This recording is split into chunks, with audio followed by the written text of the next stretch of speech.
Baiklah, saya akan menjelaskan mengenai kasus dari smoking cessation. Nah, di sini yaitu 50-year-old man, yaitu seorang laki-laki usia 50 tahun. Fisiknya adalah rutin check up, yaitu pemeriksaan rutin. Smoking history adalah 20 pack years smoking history, yaitu riwayat merokok 20 pack per tahun. Alcohol use yaitu occasional alcohol consumption, yaitu kadang-kadang mengonsumsi alkohol. Diet yaitu balanced diet but eats fried food and red meat several times per week, yaitu artinya dia cukup seimbang tetapi mengonsumsi makanan gorengan dan juga daging merah beberapa kali per minggu.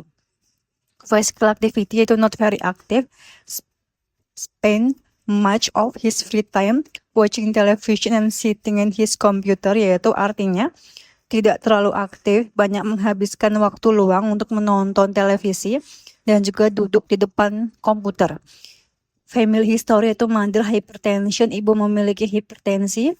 Father yaitu bladder cancer, ayah memiliki kanker kandung kemih. Vital sign yaitu blood pressure 160/90, heart rate 70, kemudian juga laboratory findings yaitu fasting blood glucose itu segini. Which intervention is most likely to have the greatest effect on reducing this patient's mortality risk, yaitu intervensi mana yang kemungkinan memiliki efek terbesar dalam menurunkan resiko mortalitas pasien ini? A. Annual fecal occult blood test atau pemeriksaan darah smear feces setiap tahun. Annual prostate specific antigen test yaitu pemeriksaan prostat spesifik antigen setiap tahun. Daily aspirin yaitu aspirin setiap hari. D yaitu dietary modification yaitu modifikasi pola makan. E. Regular exercise yaitu olahraga teratur. F yaitu smoking cessation, berhenti merokok. G yaitu tight glycemic control, kontrol gula darah ketat. Baiklah, jawaban yang paling tepat yaitu F, smoking cessation. Inti konsep yaitu berhenti merokok adalah salah satu intervensi pencegahan paling kuat untuk menurunkan resiko kematian, terutama pada pasien dengan diabetes atau faktor resiko kardiovaskular. Pada soal ini, pasien memiliki yaitu usia 50 tahun, riwayat merokok 20 pak per tahun, tekanan darah tinggi 160/90 mm raksa, gula darah puasa tinggi 155, yaitu kemungkinan diabetes. Aktivitas fisik kurang yaitu, jadi intervensi yang paling besar menurunkan mortalitas adalah F, yaitu smoking cessation atau berhenti merokok.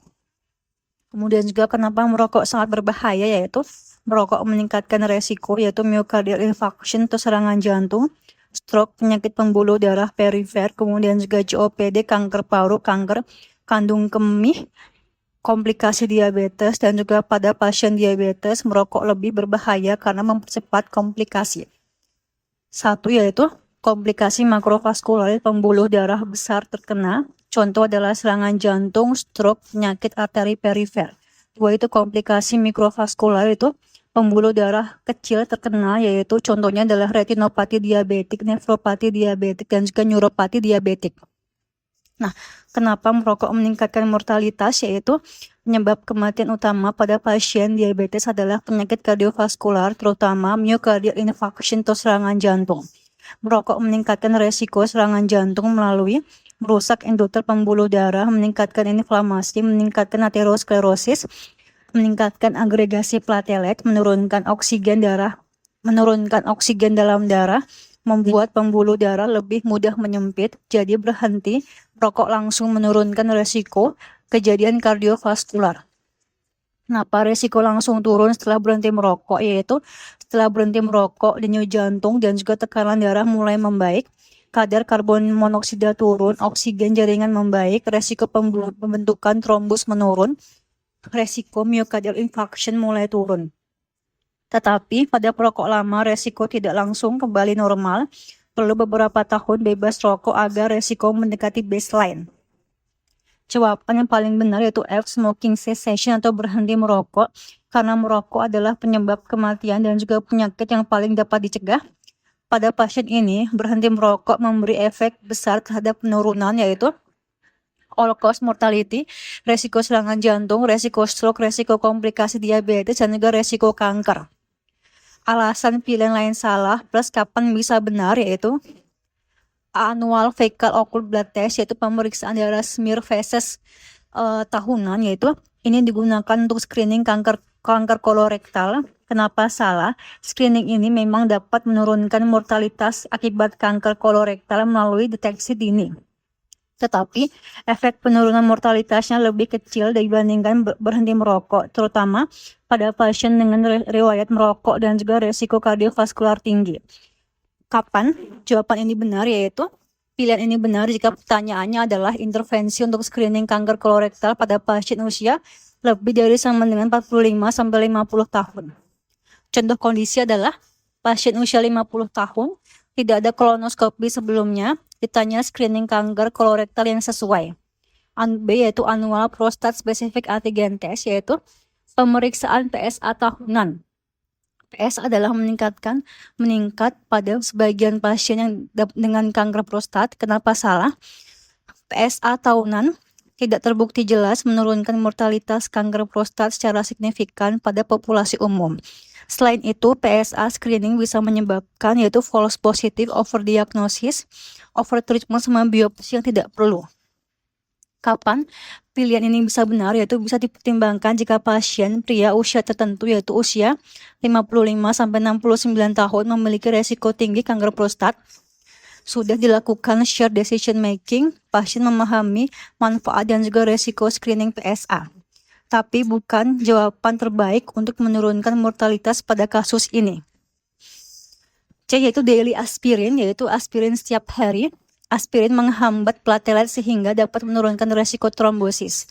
Kenapa salah?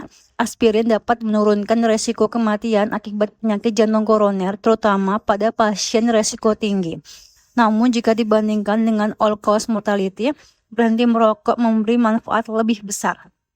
Selain itu, aspirin juga memiliki resiko perdarahan saluran cerna, perdarahan intrakranial, dan juga gastritis atau ulkus. Kapan pilihan ini benar? Yaitu aspirin lebih tepat pada secondary prevention, yaitu misalkan pasien sudah pernah myocardial infarction, riwayat stroke iskemik, penyakit arteri perifer, pasien resiko kardiovaskular tinggi tertentu setelah mempertimbangkan resiko perdarahan. Contoh adalah pasien diabetes dengan riwayat myocardial infarction menyebabkan aspirin penting untuk mencegah kejadian berulang.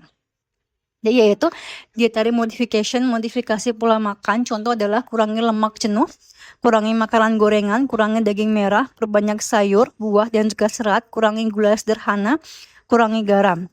Kenapa salah? Yaitu diet sangat memang penting, tetapi efek penurunan mortalitasnya biasanya lebih kecil dibandingkan berhenti merokok.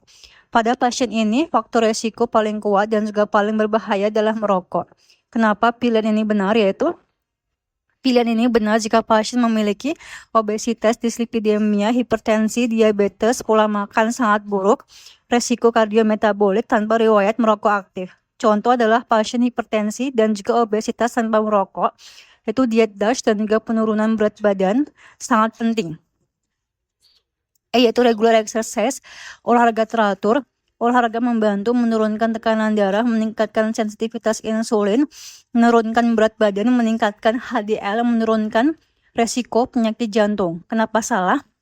Olahraga sangat baik, tetapi pada pasien perokok aktif, berhenti merokok memberi manfaat mortalitas yang lebih besar. Kapan benar? Yaitu pilihan ini benar jika pertanyaannya fokus pada gaya hidup sedentari, penurunan berat badan, pencegahan diabetes, peningkatan kesehatan kardiovaskular umum, pasien tidak merokok. Contoh pasien prediabetes, obesitas, tidak merokok, yaitu menyebabkan olahraga teratur sangat penting untuk mencegah diabetes. Yaitu tight glycemic control, kontrol gula darah ketat, yaitu kontrol gula ketat membantu mencegah komplikasi mikrovaskular diabetes seperti retinopati, nefropati, neuropati. Kenapa salah? Kontrol gula ketat tidak secara signifikan menurunkan cardiovascular mortality atau all-cause mortality. Artinya gula darah yang sangat ketat memang membantu pembuluh darah kecil, tetapi tidak sekuat berhenti merokok dalam menurunkan resiko kematian total. Selain itu, kontrol terlalu ketat bisa menyebabkan hipoglikemi, jatuh atau sinkop, aritmia pada pasien tertentu, resiko berbahaya pada lansia atau pasien komorbid berat. Kapan pilihan ini benar? Yaitu pilihan ini benar jika tujuan utamanya adalah untuk mencegah retinopati diabetik, nefropati diabetik, sama neuropati diabetik. Contoh adalah pasien diabetes muda tanpa banyak komorbid menyebabkan kontrol glukosa baik penting untuk mencegah komplikasi mikrovaskular jangka panjang. Super simple yaitu kalau pasien punya banyak resiko yaitu gula tinggi, tekanan darah tinggi, kurang olahraga, diet kurang sehat, merokok. Maka yang paling besar menurunkan resiko kematian adalah berhenti merokok karena merokok langsung meningkatkan resiko serangan jantung plus stroke plus kanker yaitu plus komplikasi diabetes. Kesimpulan akhir yaitu pada pasien ini, intervensi paling efektif untuk menurunkan mortalitas adalah smoking cessation atau berhenti merokok yaitu karena merokok adalah faktor resiko yang sangat kuat, dapat dicegah dan juga sangat berhubungan dengan kematian akibat penyakit kardiovaskular, terutama pada pasien dengan diabetes atau resiko diabetes.